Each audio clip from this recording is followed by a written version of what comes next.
cars, and that's how much they played a role in his life, that, you know, he lived and breathed it. We all know certain people who, you know, they have things as a hobby because they don't want to, you know, overdo it. That wasn't the case with him.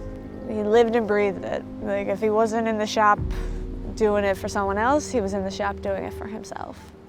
My dad even had bow tie tattoos on his arms and his hands. He was certainly a Chev man. He loved it.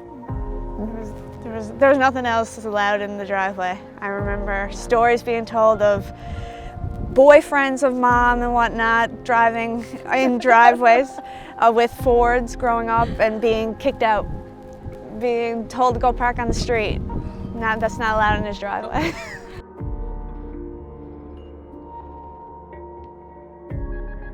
My name is Sarah Stoodley. My name is Diane Stoodley, and I drive this 1992 Mark III Silverado.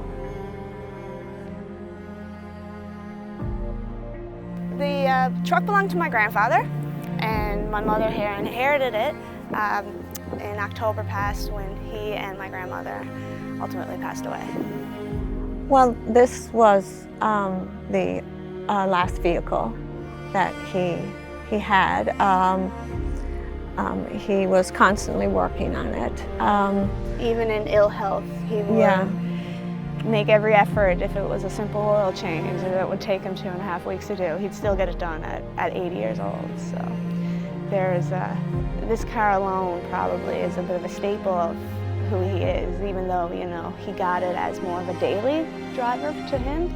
He treated it still as, you know, his show car, something he could take still a great amount of pride into.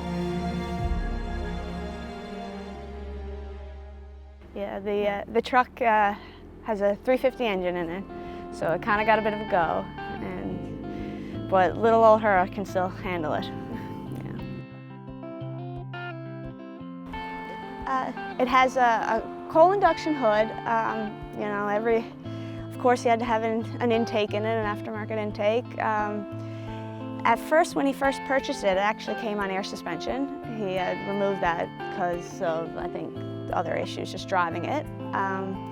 But yeah, no, he has that done. There's a ton of exterior stuff done to it. The ARE wheels, he took a lot of pride in those as well. Inside the hood, it's basically prettied up. It's, you know, a lot of things have been removed. He has LED lights inside and whatnot. It's destined for a new paint job. I'm thinking about bringing the air suspension back to what he bought it with. Other than that, probably aesthetic-wise, it'll remain the same, what he wanted and what he did. I have a notebook where it says a few little ideas he had for it. So wants to put a larger motor in it and stuff like that. Right. But he wanted to drag it, I believe. I think he wanted to race it a bit. So I think by the time next summer rolls around, I might bring it myself out to Avondale. And yeah, but right now it's pretty darn perfect.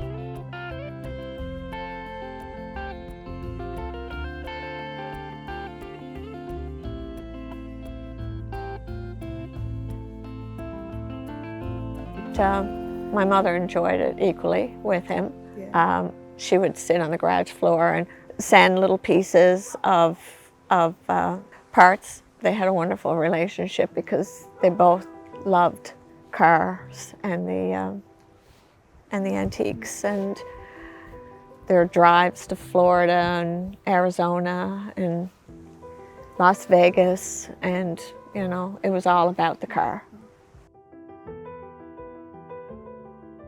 My mother was his better half business partner.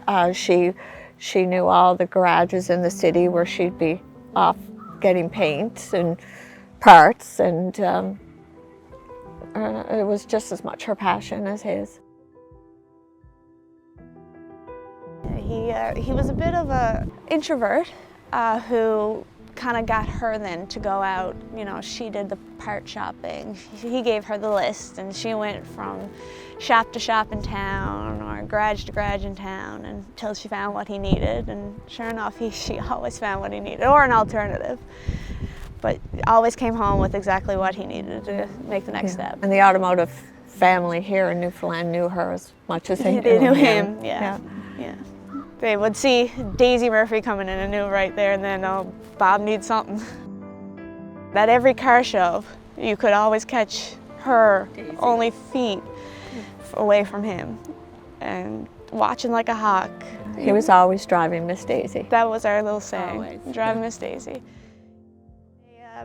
Unfortunately, my grandmother was ill and she passed in October, and the same day he did as well.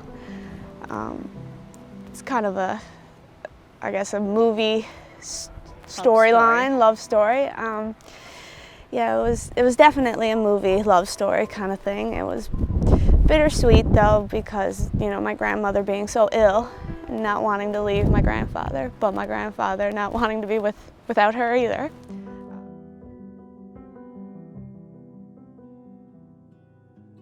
He was very well acquainted with the classic car club in town. After their funeral, we had probably, I think, 30 members show up, and that was end of October when a lot of people had their vehicles tucked away for the year.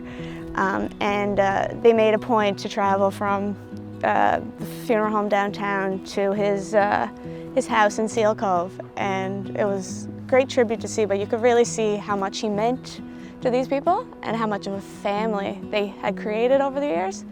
I don't know if they're still, you know, as active as they once were even 15 years ago, but they really made a point to show out for him, and it was very, really special to see.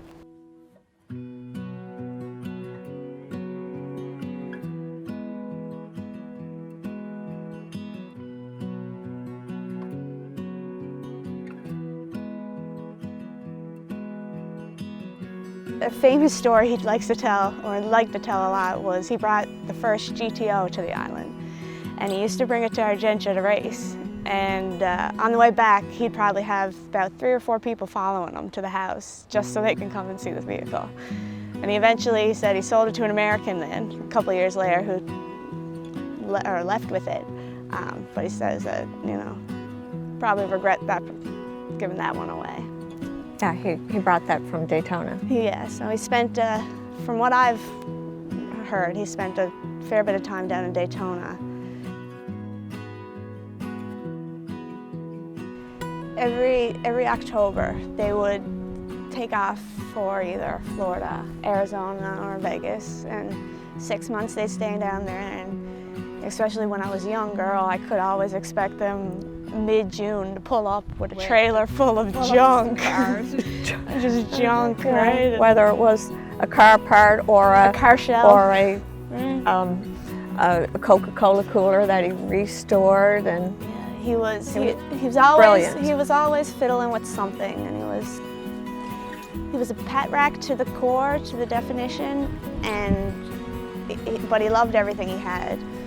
Everything had a value though. Everything was for sale. And because that only means there was more room for the next project, right? Which he was more than excited to do. And it's funny, even 3 or 4 months before his passing, he looked at my boyfriend and said, "I'm picking up something new, you gonna help me build it?" And of course, my boyfriend looked at him with a smile and said, "Yeah, of course."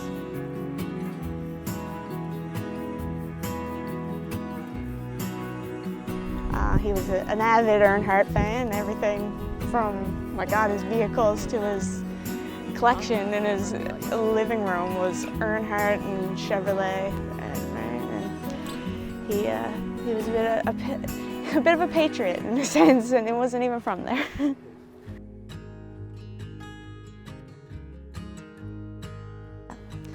Like I said, this was one of the milder builds he had, given his age and whatnot. But it's still, it's a neck breaker. Anytime we have it out and with that straight pipe, everyone's turning around and trying to find it. As soon as I seen it, I was like, my goodness, that's you to a T, Pop. He said, and he agreed with me right away when I said that, and These other vehicles he had before that were him, but this one is almost like a reincarnation of him. My first impression on, well, it's mean, it's fast, and it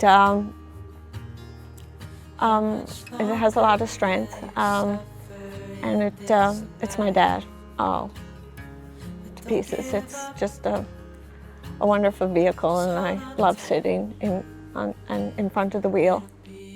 I store it in my garage, and I'm out gardening, and I just like to have the door up, and I see the grill. It just tells me he's close.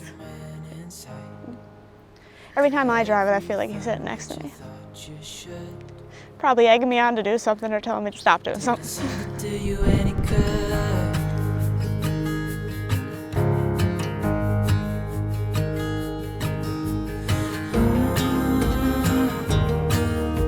I know you've tried so hard.